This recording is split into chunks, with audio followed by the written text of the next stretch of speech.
a du chômage, on a du BS, puis on est ici, on est pogné ici et on n'a pas d'activité, c'est sûr. On a juste ça à faire, on a juste à boire et puis à consommer de la drogue. Une maison, c'est le suicide des chiens aussi. C'est pendu? Oui. C'est ça que tu voulais faire? Oui. Puis je l'ai fait, aussi accrocher sa corne, je l'ai accroché à la même place. C'est là que la corde est pétée. Il y a chez les Autochtones de 5 à 8 fois plus de suicides que la moyenne de la population. Une véritable épidémie. On n'a pas les moyens de perdre autant de jeunes. Puis c'est pas nécessairement les moins talentueux qui se tuent, là. C'est souvent les plus talentueux. Si on continue, oui, en effet, avec le peu de ressources qu'on a dans nos communautés, là, on va exploser.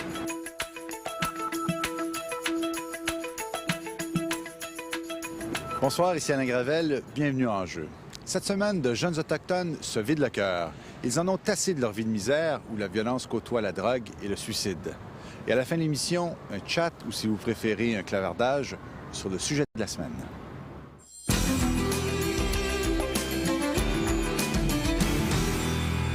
Quand on aborde le dossier autochtone, on finit toujours par parler des mêmes histoires, entre autres les éternelles négociations territoriales ou encore les crises lorsqu'elles se produisent, comme par exemple ici dans la Pinade d'Oka en 1990.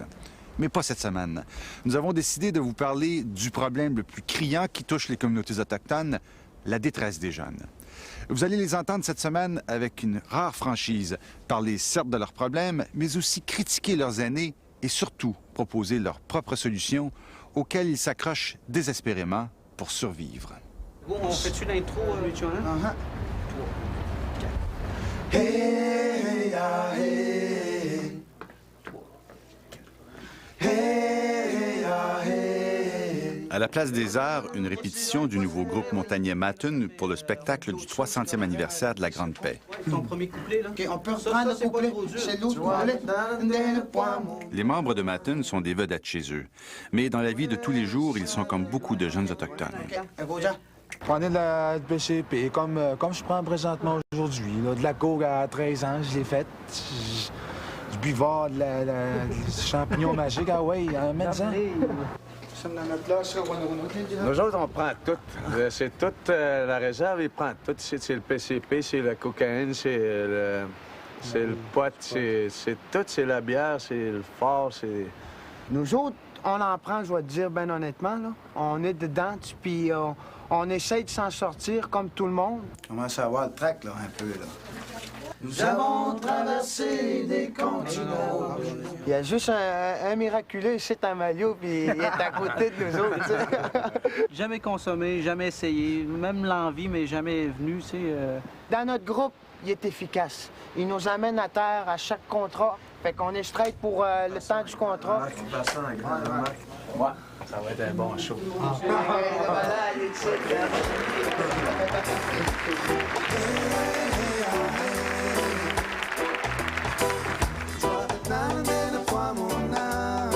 Les chansons de Matun racontent les difficultés que vivent les jeunes autochtones. Recherche d'identité, drogue, suicide.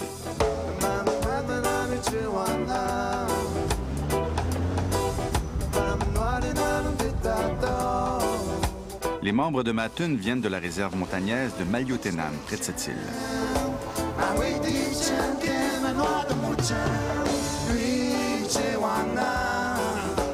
C'est tout party, c'est payé par le gouvernement en plus. Hein? On a du chômage, on a du BS, puis on est ici, on est pogné ici et on n'a pas d'activité, c'est sûr. On a juste ça à faire, on a juste à boire et puis à consommer de la drogue. C'est freedom au bout, tu fais ce que tu veux, puis à moins que tu fasses pas un gros crime, là, ouais. Le monde te laisse aller. Tu sais, tu te promènes ici, tu fumes ton joint, puis... La chanson Aquatutu est celle qui remporte le plus de succès dans les réserves.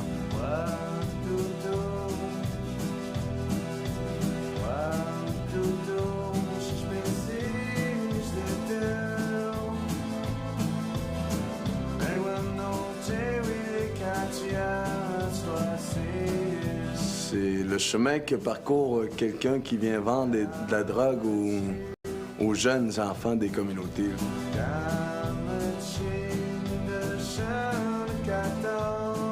Dans cette chanson-là, je parle d'une personne qui est comme le revendeur là, de la drogue. Là. Méfiez-vous de lui car il va venir détruire vos enfants.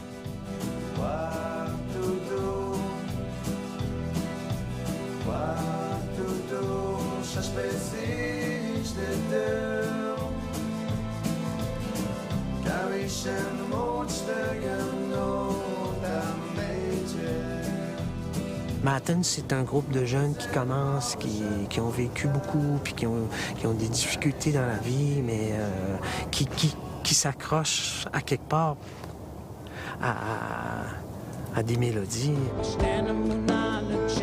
Florent Volant, autrefois de Cashtin, est le père d'un des membres de Matten. Malgré leur différence d'âge, leur parcours est similaire.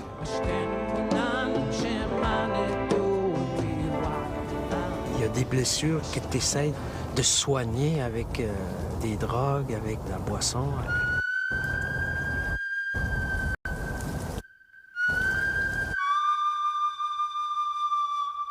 Ces blessures proviennent en grande partie du séjour des Autochtones dans les pensionnats. Des dizaines de milliers d'enfants autochtones les ont fréquentés du début du 20e siècle aux années 70, la plupart du temps contre la volonté de leurs parents. Plusieurs des enfants ont subi de mauvais traitements. Ça y allait, là, tu sais. C'était à coup de poing même, je dirais, là, tu sais. J'en ai vu, là, de ça. Ah, j'ai revolé, moi. Envoyé par là, c'est pas de même que ça marche, tu sais. Fait que tu as des séquelles de ça, c'est évident. C'est évident, tu sais. Tu peux pas avoir une enfance comme ça, puis pas avoir de séquelles par rapport aux relations que tu peux avoir avec l'autorité en général, là, tu sais.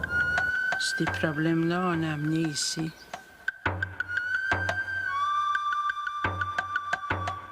L'histoire des pensionnats autochtones commence à peine à être connue. Les enfants qui ont été élevés loin de leur famille ont grandi avec les cicatrices d'une jeunesse perturbée. Wemontachi, petite communauté atikamekw située au nord de la Tuque. Ses habitants se remettent de plusieurs années de déchéance, hérités, disent-ils, de leur éducation dans les pensionnats. Je dirais 90 certain. 90 de personnes qui pouvaient consommer.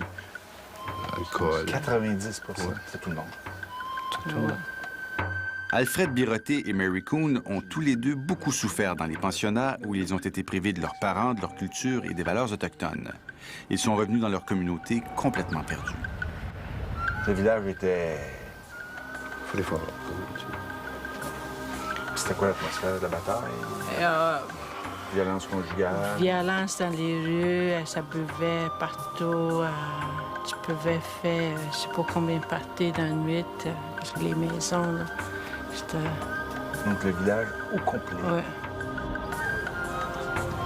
Chacun de leur côté, Mary et Albert fondent leur famille, mais l'échec les attend. Déracinés et privés d'affection pendant des années, ils étaient incapables d'élever leurs enfants correctement. Je m'occupais pas de mes enfants. Alors, eux autres aussi sont retombés dans le même... Dans le même l'alcool, la drogue, même chose, même patin. Mes deux garçons, je te dirais que oui. Là. Mes enfants, ils manqueraient rien, mais ils ne savaient pas comment donner l'amour. Mes enfants, ils ne savaient même pas comment donner de discipline à mes enfants. Je suis perdu dans ça. Je suis perdu... On dirait qu'aujourd'hui, ils ne me connaissent pas. Manoine, réserve atikamekw au nord de Joliette. Pendant des années, cette famille reconstituée de 5 enfants a vécu dans la violence. Les parents ont décidé de rompre le silence. Des dégâts, de renverser le lait, de l'eau. Puis là, c'est là que je commençais à crier, puis je frappais fort mes enfants, moi. Parce que c'est comme ça qu'on vous l'avait montré. Ouais. J'avais peur à ma mère. J'avais tout le temps peur. Mes parents.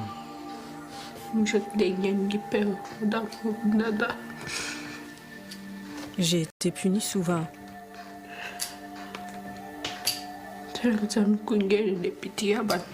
le soir. Je rentrais à 9, 10 heures du soir.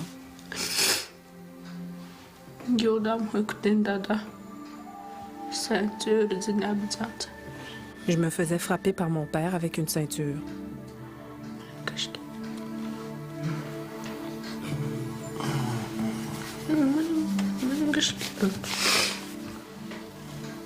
Faut continuer.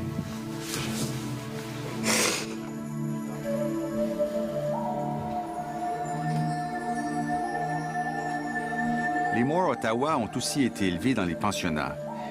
Ils disent avoir transmis à leurs enfants la même violence qu'ils ont subie plus jeunes.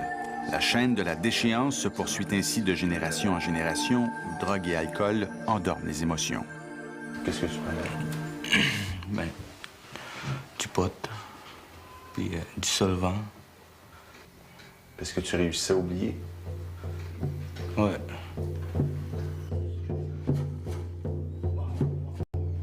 Il a fallu un incident tragique pour secouer les Moore Ottawa.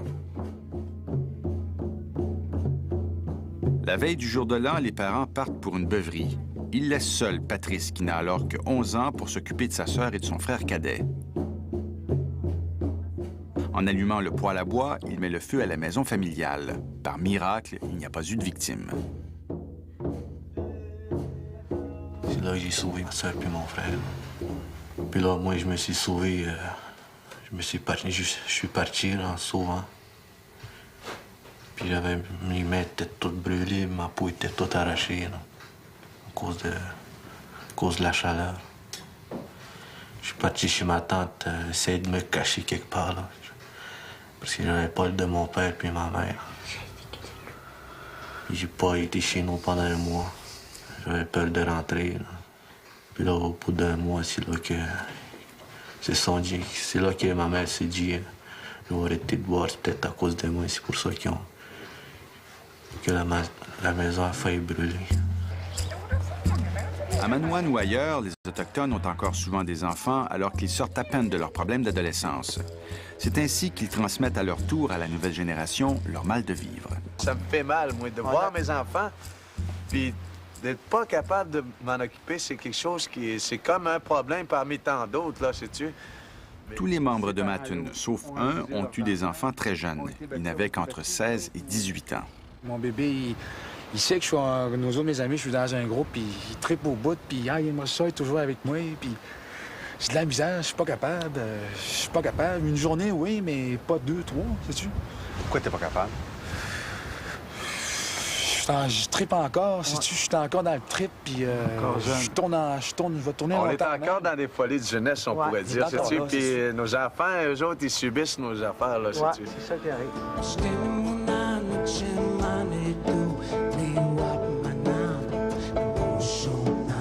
On est des peuples en voie de disparition.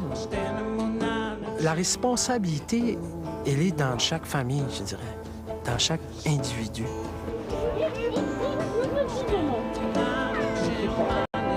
Un beau sourire. La responsabilité qu'on a d'entretenir un feu, c'est d'agir. Puis c'est d'amener des éléments pour que ce feu-là, il s'éteigne pas.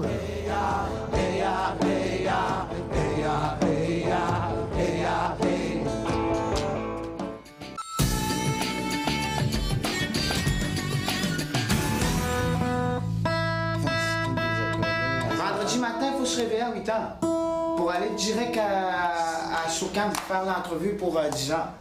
On était dans une petite communauté, puis on a perdu beaucoup de nos amis à cause du suicide. Puis j'ai composé une chanson pour eux autres en leur disant que nous aimerions qu'ils soient ici avec nous autres.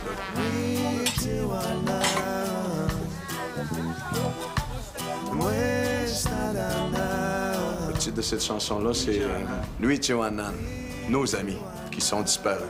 Avant l'enregistrement de leur premier disque, Mattoon comptait 6 membres, jusqu'au jour où un des membres du groupe, Jean-François, a décidé d'en finir avec la vie.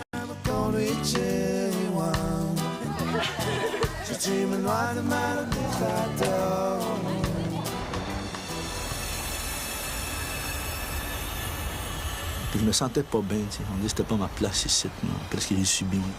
Je me sentais jugé, mais c'était pas le cas. Tu sais. C'est moi qui pensais de moi. Puis j'ai fait une tentative. Ça n'a pas marché. Qu'est-ce qui est arrivé? Le corde a pété. On voulait pas de moi en haut.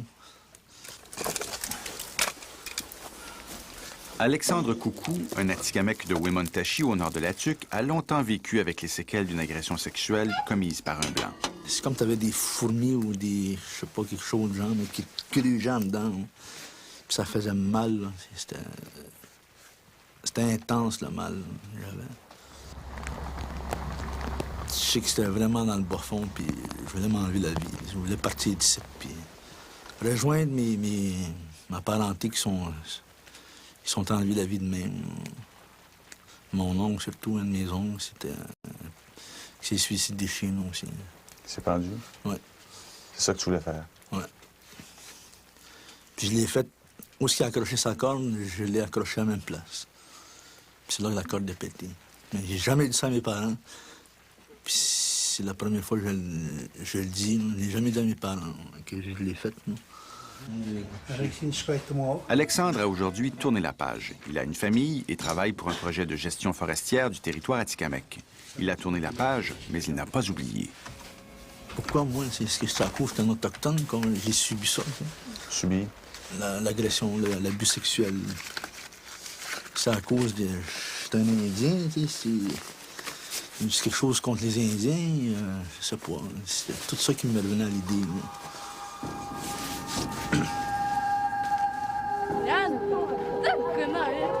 Il y a chez les Autochtones de 5 à 8 fois plus de suicides que la moyenne de la population. Une véritable épidémie. On n'a pas les moyens de perdre autant de jeunes. Puis c'est pas nécessairement les moins talentueux qui se tuent, là. C'est souvent les plus talentueux. Vous donc, ça vous est arrivé? Oui, j'ai perdu un fils, ça. Jean-Yves Assinioui, un Algonquin spécialiste des négociations territoriales qui vit dans l'Outaouais, ne s'est jamais remis du suicide de son fils John. Il l'avait adopté à l'âge de 2 ans. John est né d'une mère alcoolique de Davis Inlet et d'un père inconnu. En apparence, John était un adolescent comme les autres, sauf qu'il était habité par une souffrance intérieure insurmontable. On en arrive à un point où on se dit, chez les jeunes, ça vaut pas la peine. Il n'y en a pas de futur. John était, je pense, arrivé à ce point-là où il n'y avait pas de futur. Il ne cherchait pas à faire mal. Son suicide n'a pas été revendicateur du tout. Il nous a écrit des belles lettres à moi, à mon épouse, à sa sœur, à tous ses amis, à tous ses chums. Il a laissé une note. C'était préparé, c'était planifié. Et il n'y avait rien de revendicateur. C'était simplement, je suis fatigué, je débarque. C'est ta première compétition d'équitation, puis t'es notre champion numéro 1. John Assinioui est mort en 1997. Il n'avait que 17 ans. Il rêvait de retourner à Davis Inlet pour aider les siens à sortir de leur misère.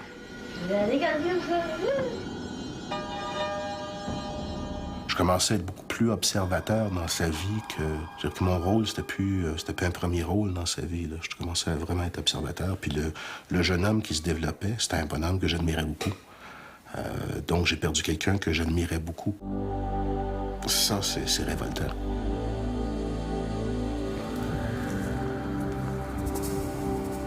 Les Inuits n'ont pas été épargnés par la vague de suicides chez les Autochtones. Pas facile de vivre dans des communautés si isolées au 21e siècle.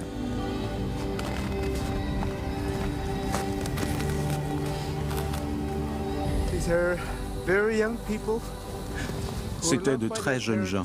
Le dernier suicide, ce jeune homme. How old is he? Quel âge il avait?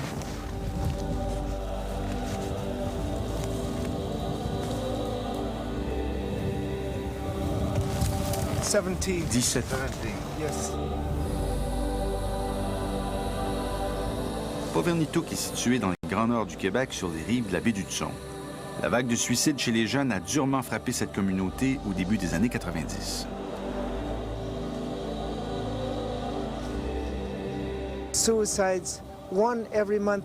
Un suicide par mois, pendant 2 ans. Une période sombre, de peine et de douleur. Tu as eu combien d'amis qui se sont suicidés? J'ai mon meilleur ami, mon grand ami que j'ai grandi avec, que je suis allé avec, qui s'est suicidé. Il y a eu ma cousine que j'ai grandi avec, que son chum l'a tiré, puis son chum s'est suicidé. Il s'est tiré lui-même. Bobby Kanyuyak vit à Povornituk. Dans son film Mon village au Nunavik, il a voulu transmettre un message d'espoir aux jeunes, même s'il avait lui aussi flirté avec la mort. Ça n'allait pas vraiment mal, mais il y en avait d'autres qui faisaient. Je voulais aller avec eux. Je sais pas, c'était ça. Tu vas lui rejoindre? Oui.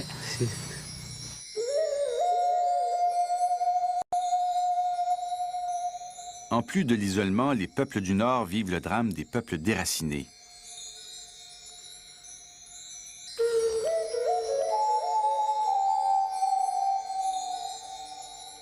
Jamais dans l'histoire, un peuple n'a été autant bousculé dans ses traditions et son mode de vie. Des gens qui, en moins d'un demi-siècle, ont fait le passage de l'igloo à la modernité.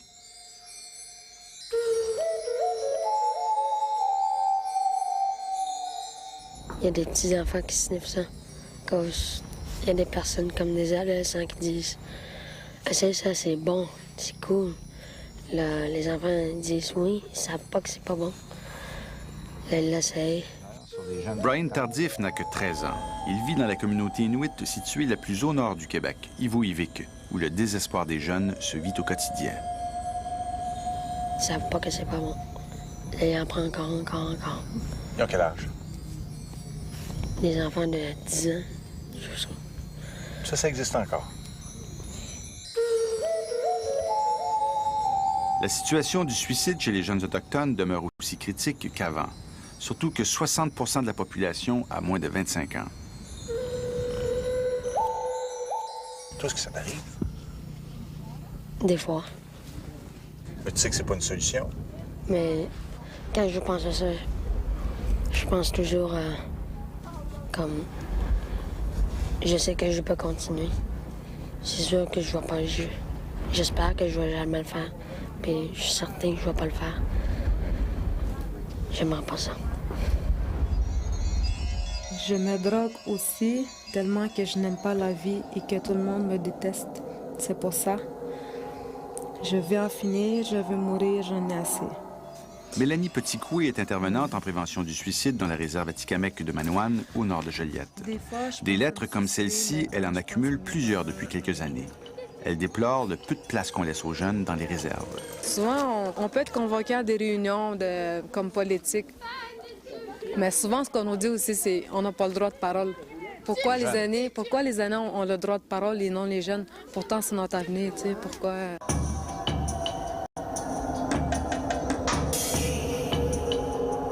S'il y avait une solution à avancer, à proposer, ce serait quoi? De montrer aux jeunes qu'ils ont leur place dans la communauté. Pas juste le montrer une fois, le montrer constamment, tous les jours. On risque, comprends-tu, d'avoir des droits ancestraux reconnus et d'avoir des communautés malades. OK? Qu'il va falloir, si on ne les a pas soignés, qui vont être dégénérés. Donc... Cet ancien négociateur Atikamekw-Montagnais reproche aux siens de fermer les yeux sur l'ampleur des problèmes chez les jeunes autochtones. Arrêtons de se faire croire qu'on est capable de tout faire tout seul, là.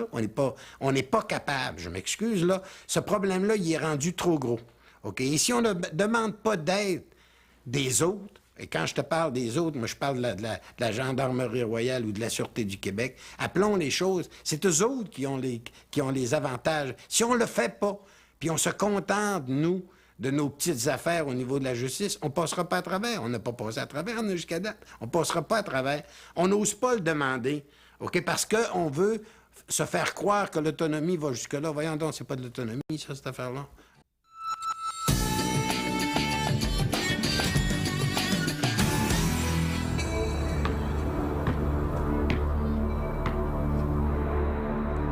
Tu te promènes ici, va te promener, tu verras même pas de policiers. Je veux dire, moi, ils sont pas souvent ici, hein, puis on peut se promener, nous autres, puis on peut prendre notre bière dans la rue, mais ils nous arrêteront pas pour ça, là.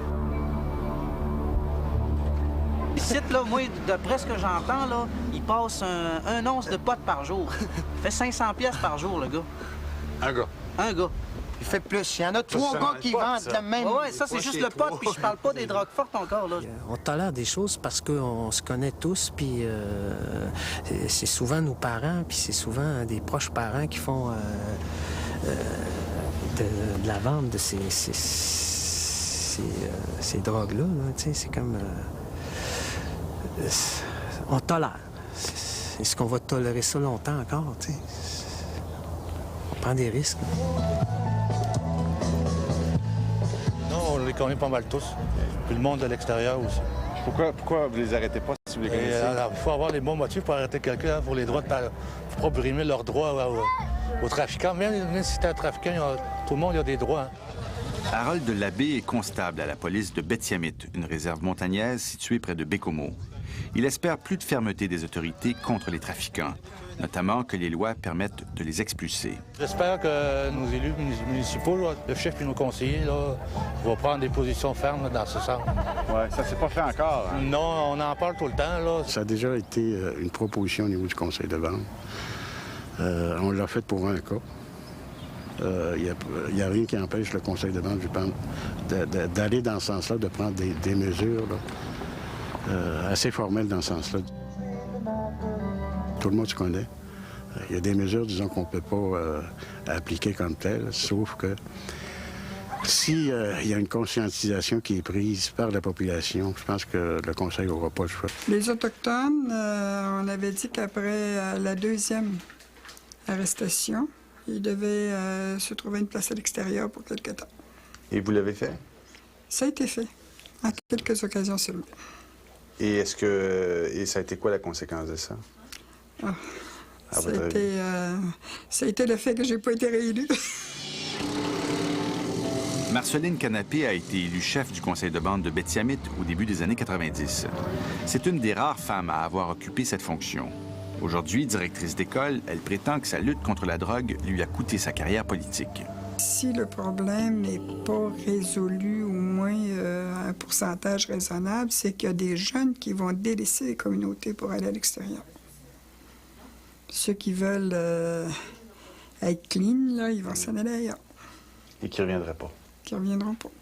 Est-ce que donc c'est vrai que si ça ne s'améliore pas, ça s'en va vers la dégénérescence? C'est pas que j'ai peur de dire la vérité, là, c'est ça que ça me brise le cœur.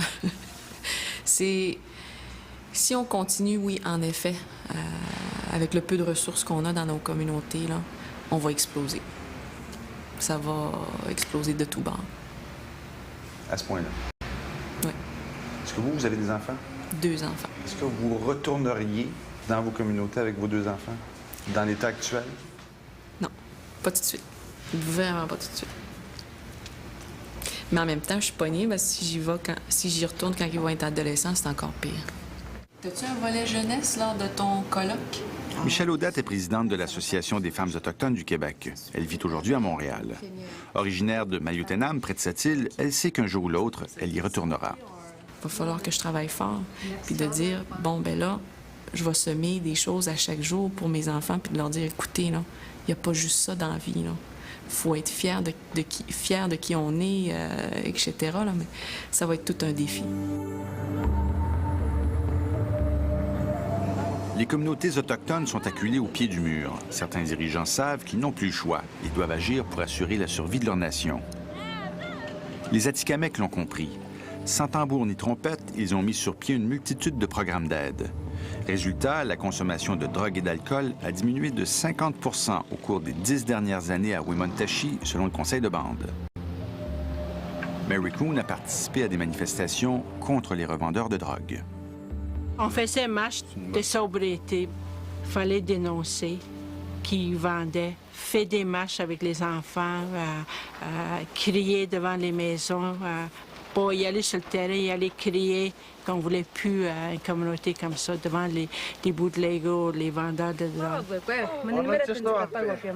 Presque toutes les communautés peuvent aujourd'hui compter sur des intervenants en prévention du suicide. À Manoine, Mélanie Petitcoué, qui occupe cette fonction, a fait appel au Cirque du Soleil avec son programme Cirque du Monde pour organiser des activités avec les jeunes. Un programme qui a pour objectif d'aider les jeunes en difficulté. C'est à partir de cette activité-là aussi qu'on peut dire, OK, un jeune est manque de confiance, un jeune est venu ici juste pour parler, je sais pas qu'est-ce qu'il vit à la maison. C'est comme un lieu de parole aussi, le cirque. C'est comme une deuxième famille pour les jeunes. J'en avais des amis, mais je les laissé tomber parce que moi, je n'avais pas en temps de la drogue. Mais... Ça fait quoi, ça? Ça fait quoi? On travaille en travail d'équipe, l'esprit sportif et puis la patience d'apprentissage.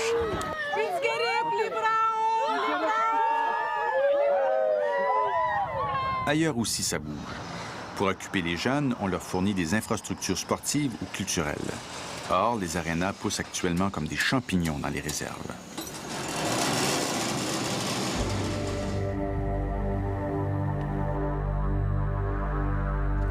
À Povornituk, les dirigeants de la communauté ne savaient plus quoi faire pour freiner la vague de suicides au début des années 90. Ils se sont finalement tournés vers l'armée canadienne pour mettre sur pied un programme de cadets adapté à la culture inuit. C'est ainsi que sont apparus au Québec les premiers Rangers juniors. Veux-tu que je rencontre chacun de tes Junior Rangers ou il fait assez froid qu'on rentre en dedans? C'est assez froid. On va rentrer en dedans? Bonjour! Hey! Hey! Il faut pas fumer du pot. Il faut pas sniffer du gaz. Il faut pas prendre de l'alcool, des choses comme ça. Tu vas à l'école? Oui, tous les jours. La discipline joue un rôle clé chez les Rangers juniors. Par exemple, on tient compte de la présence des jeunes à l'école ainsi que de leurs résultats scolaires. Des quoi?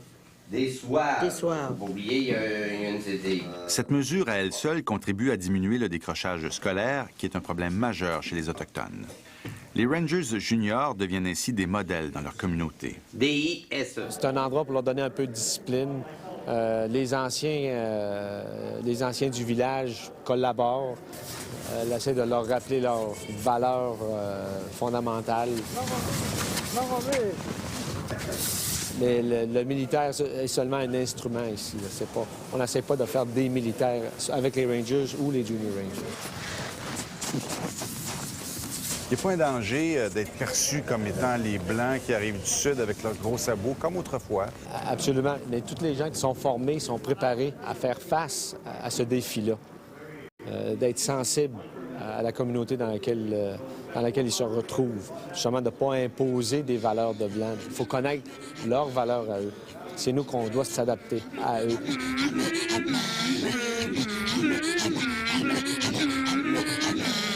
Les coûts du programme des Rangers juniors sont partagés à part à peu près égale entre l'armée et les communautés. Le succès des Rangers juniors a été tel à Povornituk qu'on les retrouve aujourd'hui dans toutes les communautés nordiques du Québec. On commence à implanter le programme ailleurs au Canada, entre autres sur la Côte-Nord. Il bénéficie même du soutien de la gouverneure générale.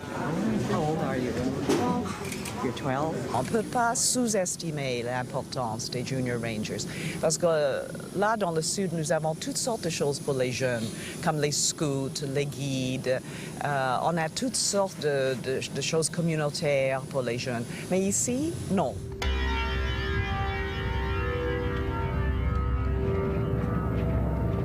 L'été dernier, 150 Rangers juniors du Québec ont participé à un camp militaire aménagé dans la toundra sur les rives de la baie d'Ungava, complètement isolé du reste du monde. Ils y ont vécu pendant 10 jours. Mais c'est sûr, la discipline, c'est en grosse partie le camp. C'est nouveau pour beaucoup, surtout les jeunes qui arrivent, les plus jeunes, les 12 ans. Ils ne comprennent pas ça, il faut vraiment être à l'heure, puis il faut prendre tous les petits déchets, des choses. Martin Scott vit dans le Grand Nord québécois depuis 13 ans. Il s'occupe des Rangers juniors du petit village d'Upaluk. Il y a des autres façons de vivre, il y a des autres des choix à faire dans la vie.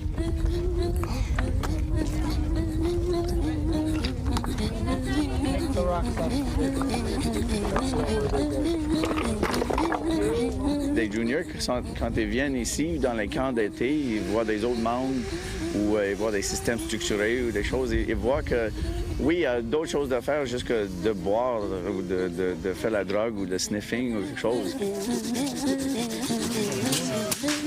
la vie peut être pleine des activités structurées puis des activités très intéressantes.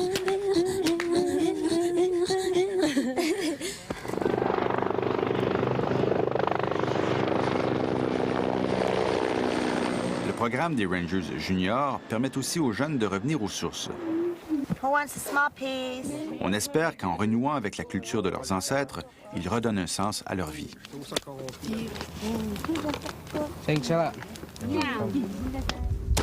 Jusqu'à la nourriture du camp qui provient de la chasse au caribou. Les carcasses sont par la suite transportées au camp et ce sont les jeunes qui préparent la viande.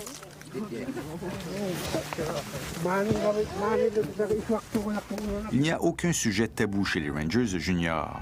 Des groupes de discussion ont régulièrement lieu sur les sujets les plus délicats, y compris le suicide. Toi, tu en connais combien de personnes qui se sont suicidées, des jeunes? Au moins 3 à 4 fois par année, dans un petit village. De 300 personnes? Oui. Des gens que tu connaissais bien? Oui. Jeunes? Adolescents. Adolescents. Est-ce que ça te faisait de la peine ou? Des fois. Oui. Est-ce que tu comprends pourquoi ils se suicident? Je pense que il y a quelque chose dans leur cœur qu'ils n'ont jamais dit. Je sais pas.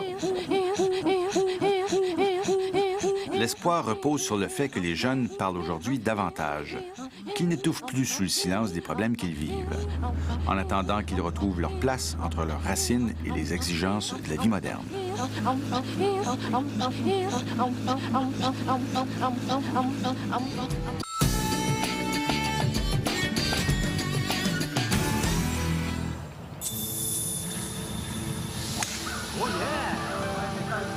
Maître Ken Rock est un montagnais de Maliotenam. Il joua au golf l'été dernier au très sélect Club Laval-sur-le-Lac à l'occasion du tournoi du barreau du Québec.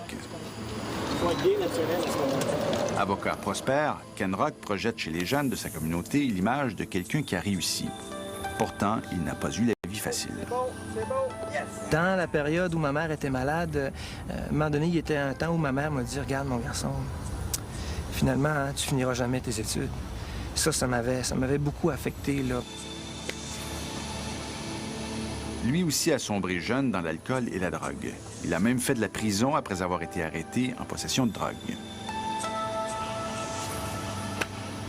J'avais dit à ma mère à ce moment-là, je lui avais fait une promesse quelques jours, quelques semaines avant qu'elle meure. J'ai dit « Maman, je te le promets, je vais terminer mes études. » Ken Rock a finalement tenu sa promesse. Il est devenu avocat et est retourné vivre dans sa communauté. Mais pour se couper des influences négatives de son entourage, il lui a fallu poser un geste radical. Il a fallu que je sorte de la communauté. Ça, c'est clair. Parce qu'il fallait que je quitte mes amis, il fallait que je quitte le milieu. Quand tu quittes pas le milieu, tu restes dans ta communauté, tu continues de fréquenter tes amis, ils en consomment, tu es là à côté. C'est pas évident, c'est pas idéal. Les Autochtones comptent aujourd'hui sur plusieurs personnalités modèles qui peuvent influencer positivement les plus jeunes. Des sportifs, des artistes, des gens d'affaires, des chefs politiques. Pourquoi moi, je me suis empêchée de suivre cette route-là, de la consommation des substances, peu importe, là, boisson ou drogue? Pourquoi j'ai essayé de finir mes études? C'est parce qu'un jour, une femme est venue me voir, puis elle m'a dit « Je te vois faire ça, Michel, un jour. Tu serais bonne. » Moi, je croyais pas en moi, là. J'étais dans une crise d'adolescence, là, totale. La personnalité la plus en vue actuellement chez les Autochtones est le docteur Stanley Volant. Comme maître Ken Rock, il a eu la vie dure. Fils d'une mère alcoolique et d'un père inconnu, il a été élevé par ses grands-parents dans la réserve de Bétiamite. Et lui aussi a dû rompre avec son passé pour s'en sortir. Est-ce que quitter, ça peut aider? Des fois, il faut aller voir ailleurs, à un moment donné dans sa vie. Il faut sortir de la communauté pour s'ouvrir les yeux. Le docteur Volant est le premier Autochtone au Québec à devenir chirurgien. Après ses études, il a décidé de retourner parmi les siens. Il est aujourd'hui chef du service de chirurgie générale au Centre hospitalier régional de Bécomo, qui dessert notamment la réserve de Bétiamite. Quand on tourne en rond et qu'on n'a pas de base solide, c'est sûr qu'on va avoir de la difficulté. On va tourner en rond, on se ramassera nulle part.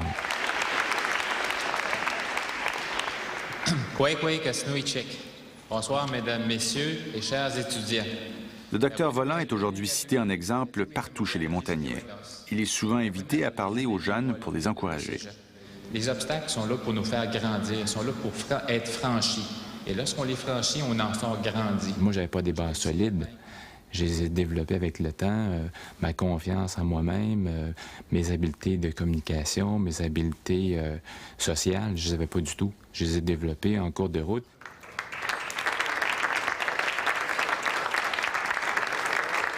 Le docteur Volant a été nommé récemment président de l'Association médicale du Québec. Il est le premier autochtone à diriger une association médicale en Amérique du Nord. La santé des peuples des Premières Nations est en piètre état.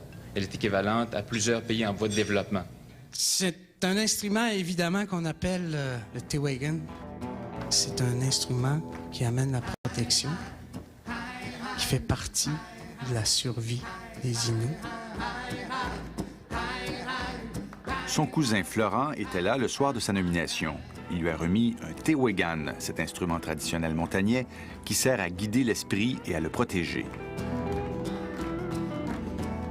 La danse qui a suivi est devenue un événement en soi lorsque des médecins québécois se sont levés pour y participer.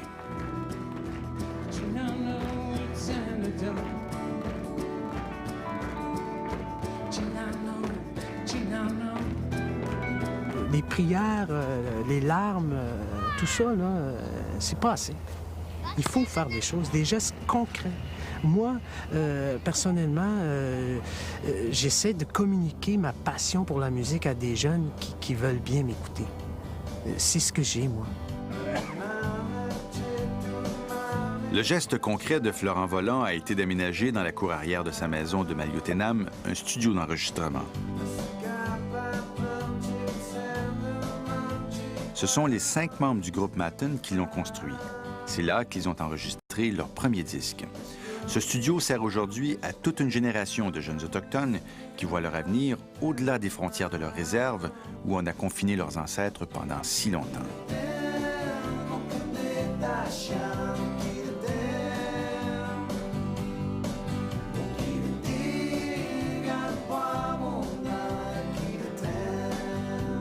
Ah, ça nous garde en vie, tu sais, ça nous donne le goût de continuer de vivre puis de faire de la musique, ce qu'on aime le plus, tu sais. Un genre de thérapie, c'est ça, dans la musique, là. Je pense qu'il faut cesser de regarder en arrière puis dire c'est la faute de ci, c'est la faute de ça, c'est la faute du gouvernement blanc, c'est la faute. Maintenant, c'est on se prend en main, on est fiers d'être ce qu'on est, on maintient ce qui nous est important et on prend les outils qu'on a à l'heure actuelle, entre autres l'éducation et ces choses-là, et on va de l'avant. Et c'est comme ça qu'on va s'en sortir. Je pense qu'à partir du moment où on a déterminé quelle était la problématique, il faut maintenant réagir.